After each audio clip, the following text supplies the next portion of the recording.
biru. Mungkin nanti saya tidak terlalu lama. Sebenarnya kemarin pada waktu membuat jadwal kuliah, kan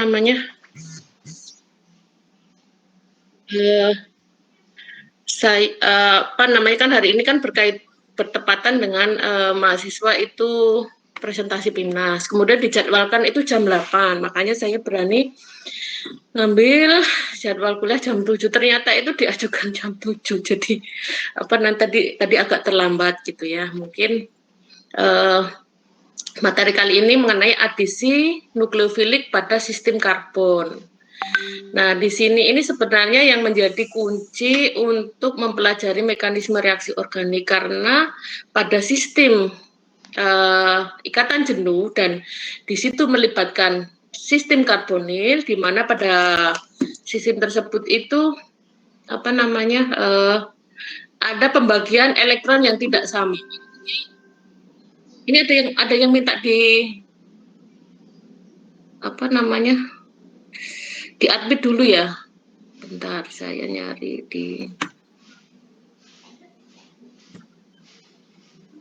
Ada yang minta di-admit lagi nggak?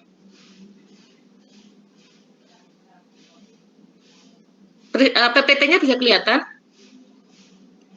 Terlihat, Bu. Terlihat, Bu. Di mana pada karbonil itu kan memang sistemnya tidak jenuh. Jadi di situ ada ikatan kovalen, tapi kovalennya itu yang bersifat polar. Artinya ada atom oksigen yang elektronegativitas tinggi, kemudian kita dapatkan ada atom yang elektronegativitas tinggi pada O, C-nya itu akibatnya apa? Akibatnya kekurangan elektron. Kalau dia kekurangan elektron, berarti nanti kalau ada, atau dia dikenal dengan parsial positif, nanti kalau ada H+, itu nggak akan mendekati kepada C positif. Mesti dia kepada O, atau yang elektronegativitas tinggi. Kemudian pada struktur ikatannya, dia bentuknya adalah trigonal planar. Ya, di sini dikatakan bentuk geometri dia adalah trigonal planar atau segitiga planar gitu ya. Sudutnya 120. Artinya apa? Artinya bahwa ada dua pasang elektron bebas pada oksigen, nanti dia bersifat sebagai spesies yang bisa mendonorkan pasangan elektronnya. Ya, kepada siapa? Kepada H+. Tapi kalau nanti dikenal dengan nama reaksi substitusi atau protonasi gitu ya. Kemudian dia terpisah menjadi O negatif, kemudian ini menjadi positif, sehingga kita kenal pada oksigen ini nanti mampu memberikan pasangan elektronnya, dan itu digunakan pada senyawa-senyawa yang lain. Ya. Kemudian pada gugus karbonil, ya pada atom C sp2 yang berhubungan dengan atom oksigen oleh ikatan rangkap. Ya. Kemudian kalau dari pandangan samping dia sigma planar, kemudian pada CO itu lebih polar daripada CO di dalam alkohol dan eter, sehingga kita akan lebih mudah melihat bagaimana sifat. Kalau lebih polar itu berarti nanti punya sifat, kalau di dalam pelarut yang polar ya dia akan larut di dalam pelarut polar. Jadi kita dapatkan alkohol itu sifatnya polar. Beda dengan pada senyawa eter ya, pada COC itu ikatannya ikatan sigma, sehingga kalau nanti ada H+ nggak akan ketemu dengan oksigen yang pada CO yang di dalam eter. Ya.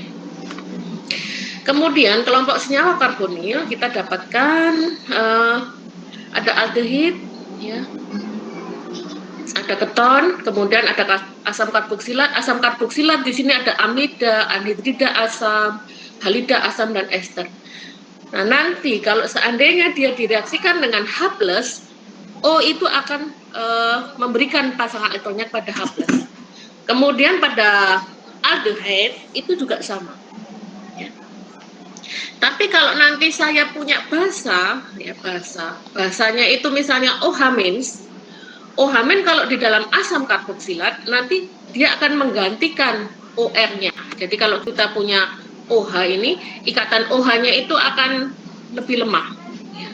Kalau lebih lemah, H+-nya itu diberikan kepada atom yang lain. Jadi ikatan antara O dengan H ini nanti bisa digantikan dengan basa. Tapi tatkala saya punya aldehid dan keton, kalau saya reaksikan dengan basa, nanti akan diserang pada H alfa. Kita kenal namanya atom H alfa, yaitu atom H yang terikat pada atom yang dekat dengan karbonil. Itu yang dikatakan dengan H alfa. Ya. Kemudian kita punya senyawa berikutnya, ya. Jadi nanti pada ester kita tinggal lihat lagi.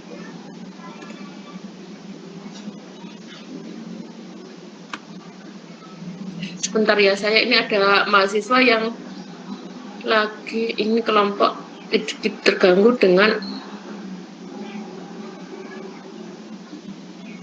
ini nomornya siapa ya? Sebentar.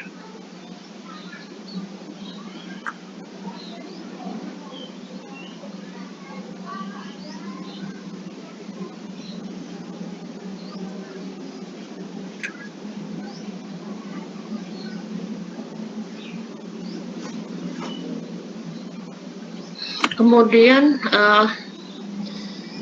ya mungkin cerita gitu ya, Bu Santi kan jadi fasilitator pusat. Kemudian ada mahasiswa yang dari fakultas lain itu juga menjadi bimbingan gitu ya. Ternyata kan di labnya itu sepi, jadi takut gitu ya.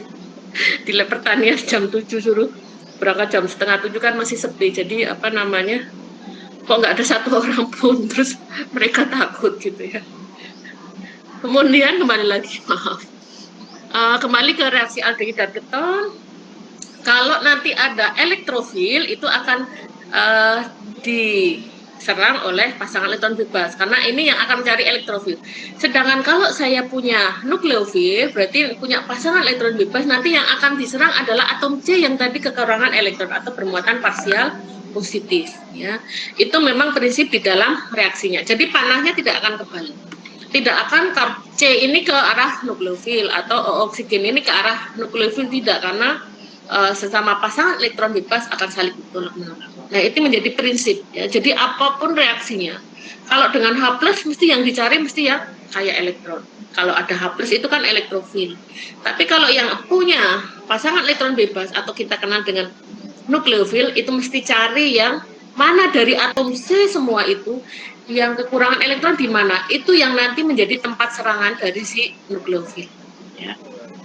Kan R itu kan alkilnya panjang gitu ya. C yang mana? Apa CH3 atau CH2? Ya pokoknya yang ada gugus fungsi yang lain itu yang kita kenal di dalam senyawa organik itu gugus fungsi mempengaruhi reaktivitas. Kemudian protonasi awal pada oksigen itu akan menambah muatan positif pada karbonilnya. Jadi kalau kita kenal pada reaksi esterifikasi ya, itu kok harus ditambahkan H+. Nah, ini tujuan dari H+ itu adalah untuk memprotonasi pasangan elektron bebas itu ya, sehingga dia akan lebih reaktif. Yang awalnya itu nukleofil lemah itu akan menjadi lebih kuat ya, sehingga akan dihasilkan H+, kemudian panahnya merah ya, kemudian terbukalah dia. Padahal yang mau diserang itu adalah C plusnya. Tapi untuk meningkatkan reaktivitas substitusi nukleofilik itu harus ditambahkan dengan H+, ya. Sehingga dia ikatan tadi yang rangkap menjadi tunggal.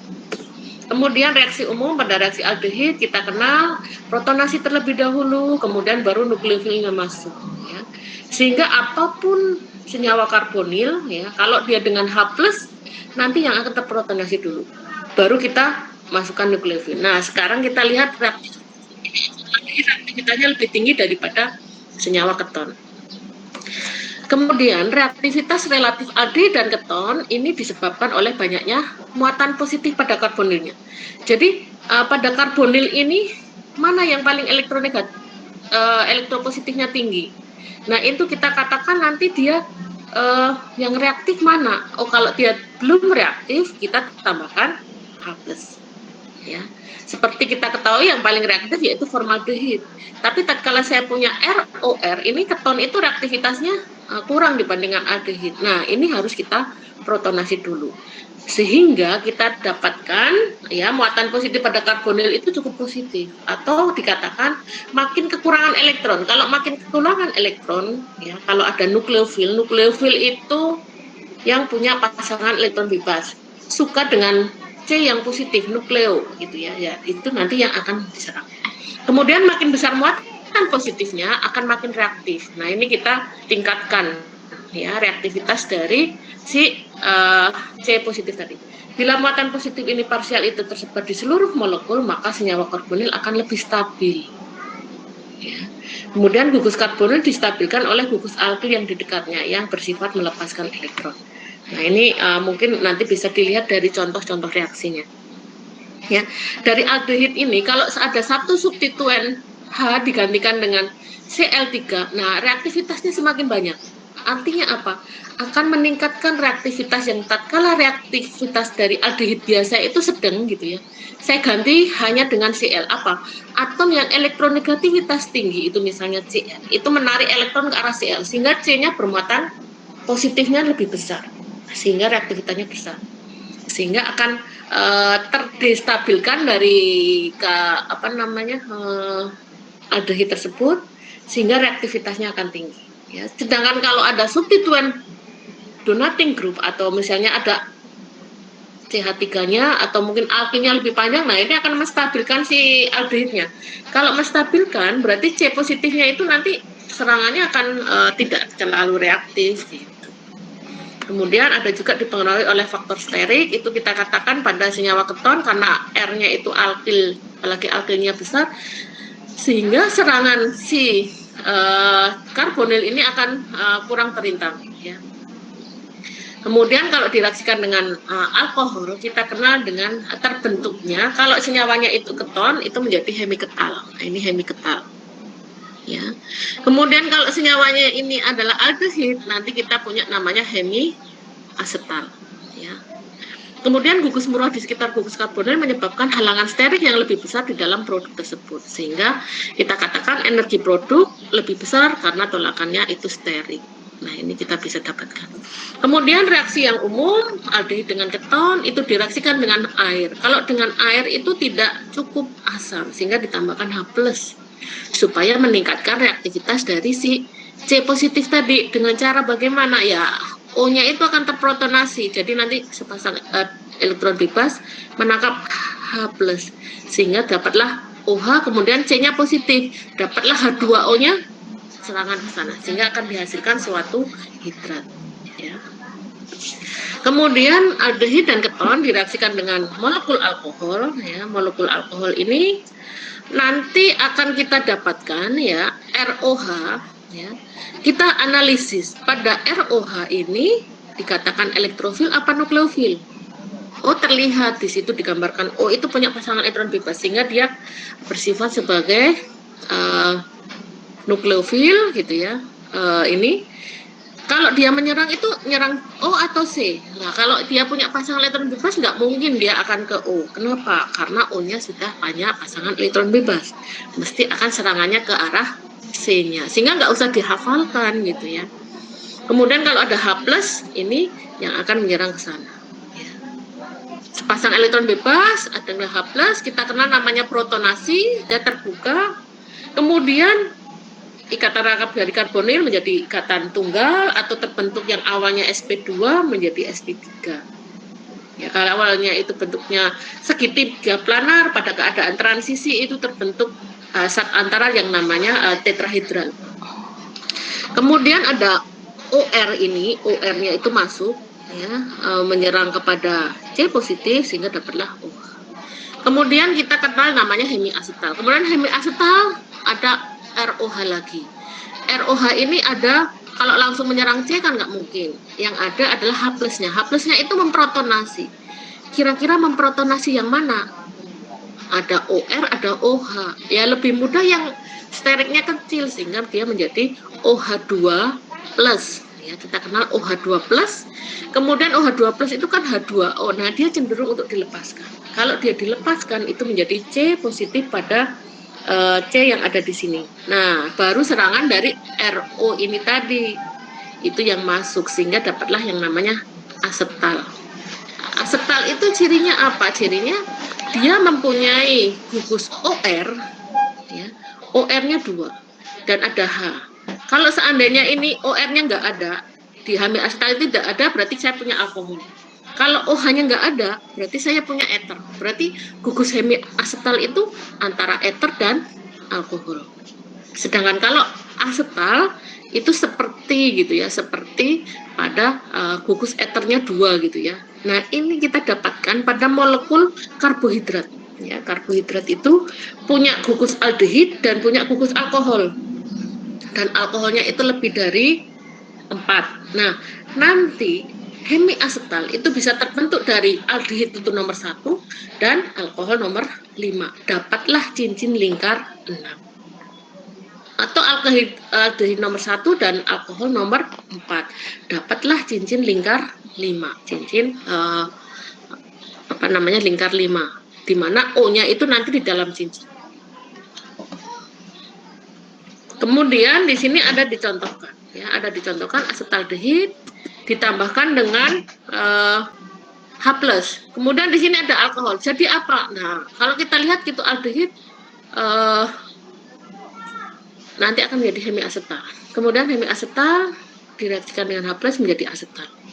Kemudian ada protonasi. Nah, ini pada mekanisme reaksinya. Nanti Anda baca sendiri ya, protonasi dulu, nanti terbentuk zat antara, kemudian aldehid terprotonkan. Kemudian didapatkan serangan alkohol, ya.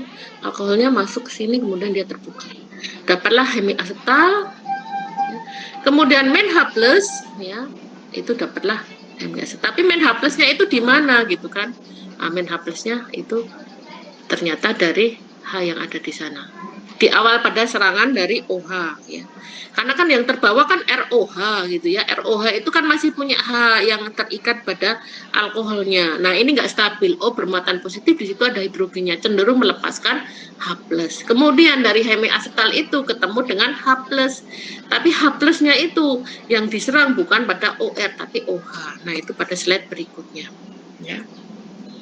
Kenapa? Karena kalau di OR ini nggak stabil. Kenapa nggak stabil? Karena cenderung untuk dilepaskan tadi.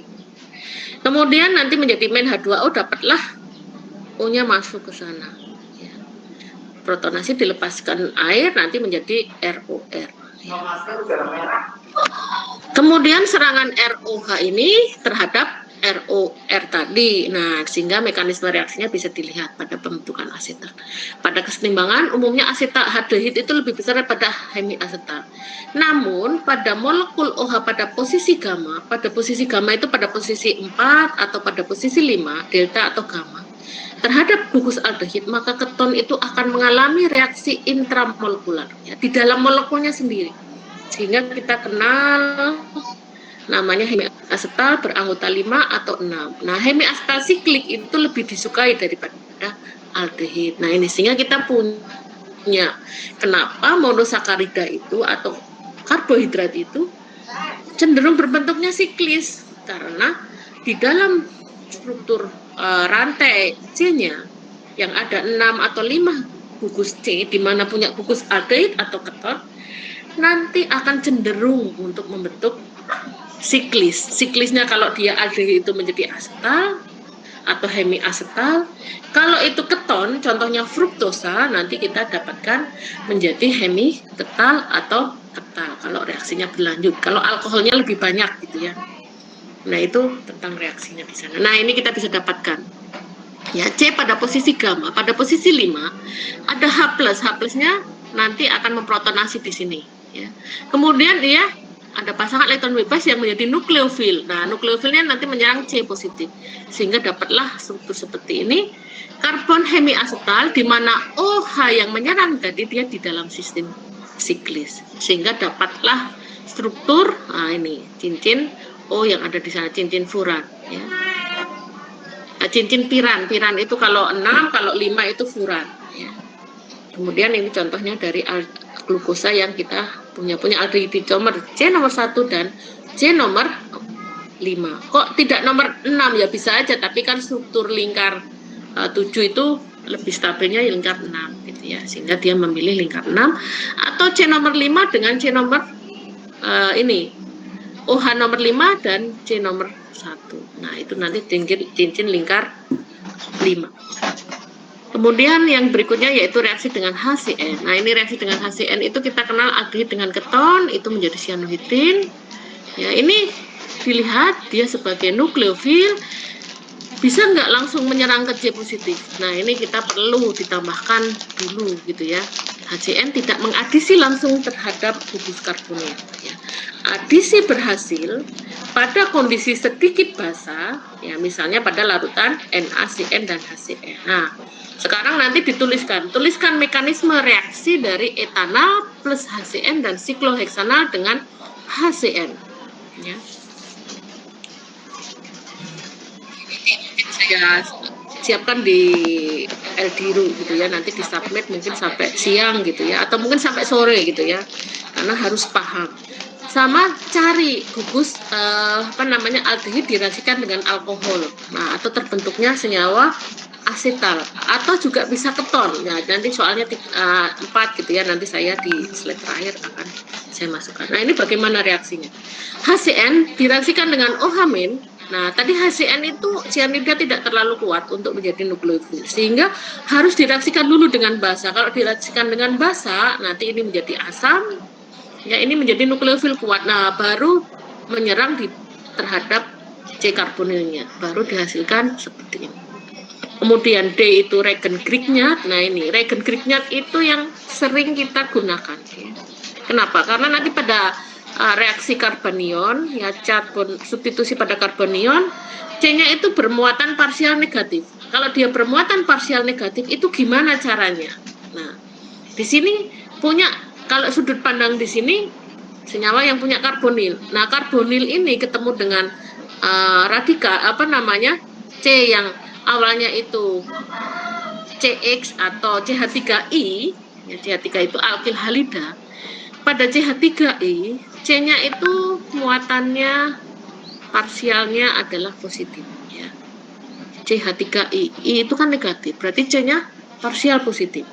Kekurangan elektron.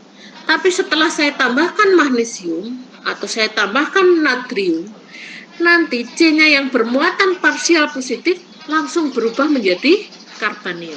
Yang tadinya karbokation pada CRX kemudian ditambahkan Mg, nanti menjadi karbanion karena alkilnya akan cenderung bermuatan negatif. Karena Mg-nya 2 positif, I-nya -1. Berarti sini bermuatan negatif, atau kita kenal karbanion, di mana pada karbanion dia menerima 1 elektron dari Mg, sehingga hasilnya dia punya sepasang elektron yang bisa diberikan kepada karbonil.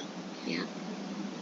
Jadi kalau ini saya pisah, kalau ini sebenarnya netral, tapi di dalam pembagian elektronnya CH3 ini nanti bisa terputus ikatannya antara CH3 dan Mg menjadi Mg-nya 2+, CH3-nya menjadi -1. Nah, atau dikenal dengan karbanion. Nah, sepasang elektron bebas yang dimiliki pada karbanion akan bereaksi pada C positif. Kemudian dia akan terhasilkan C-nya masuk menjadi Mg, atau dikenal pada regen Grignard, itu reaksi yang akan menambah jumlah rantai karbon. Ya.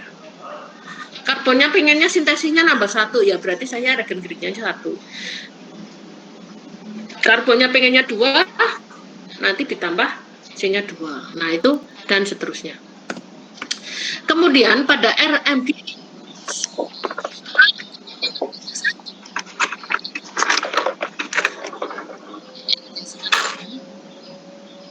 kemudian RMGX, ya ini akan dihasilkan alkohol sekunder. Nah ini juga sama, reaksinya akan menyerang ke sana, ya.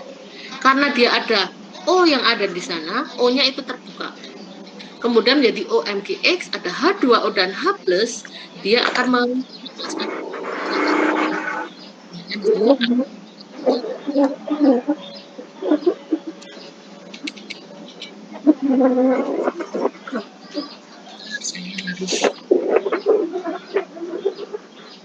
Ganggu dengan suara.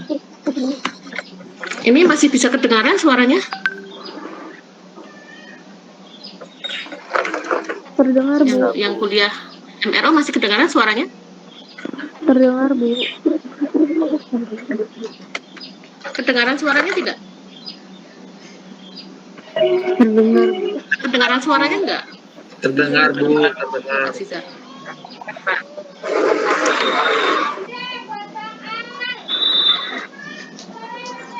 Masih ya? Mungkin Mas Okta bisa mute dulu. Mas Okta, Bu. Saya pikir saya itu kan dua, satunya itu Zoom, satunya itu Gmeet. Saya pikir Gmeetnya saya Zoomnya saya ada suaranya, makanya saya kecilin gitu loh. Jadi, tapi kalau saya kecilin ini kedengaran nggak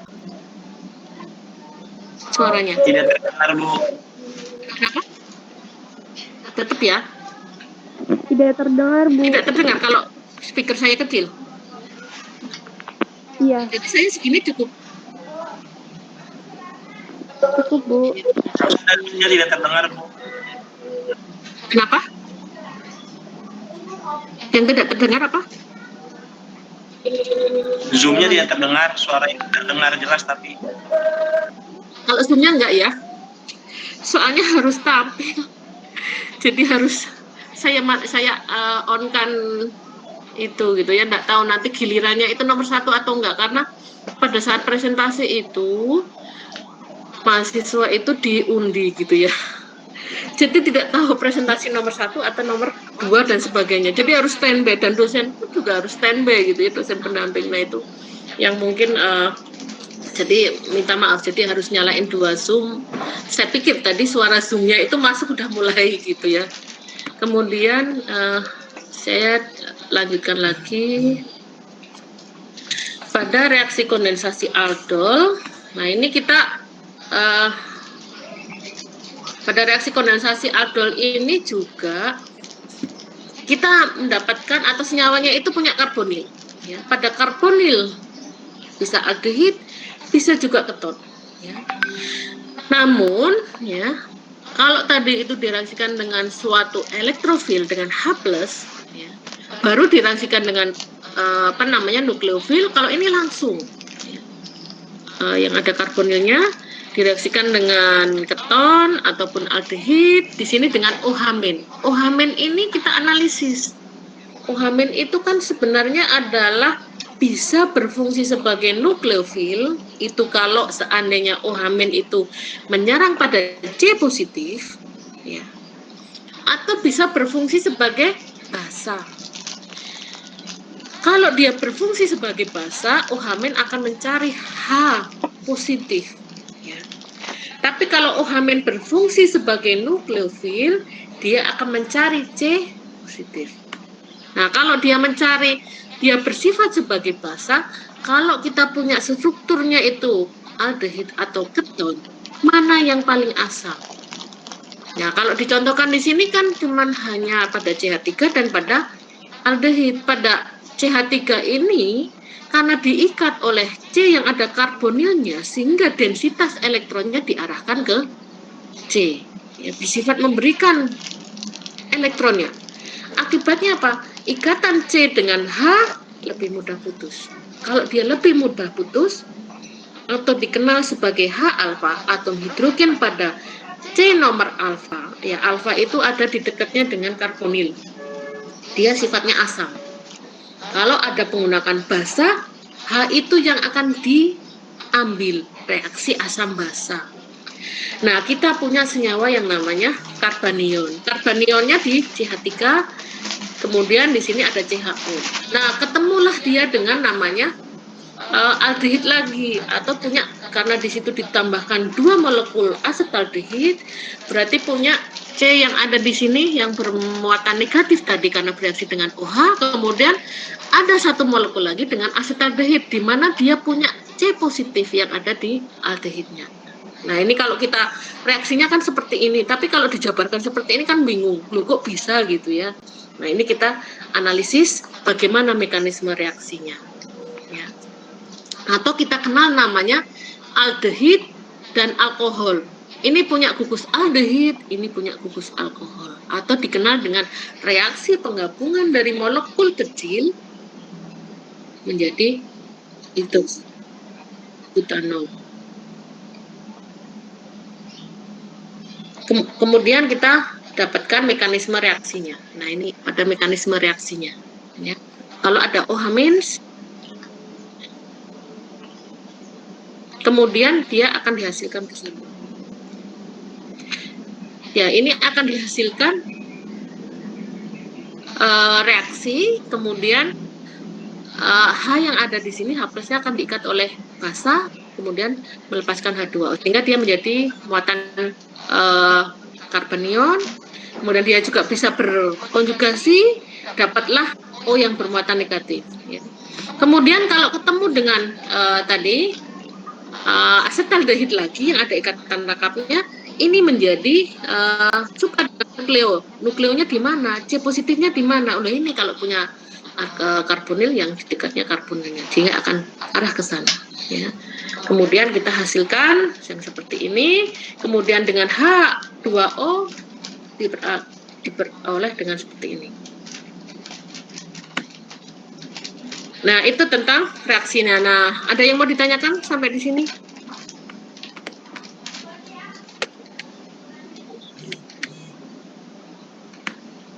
Silahkan, kalau ada yang mau ditanyakan. Nah, nanti tugasnya, silahkan. Tadi ada 2 soal, terus ditambah 2 soal lagi. Nanti Anda bikin sendiri. Ya.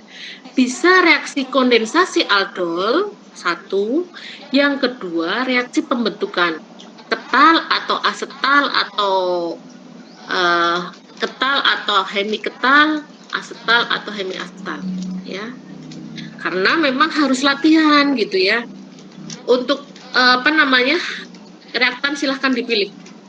Ini sudah mulai zoom-nya. Nah, ini mungkin itu ya. Ada yang mau ditanyakan? Kita lanjutkan di kuliahnya ya.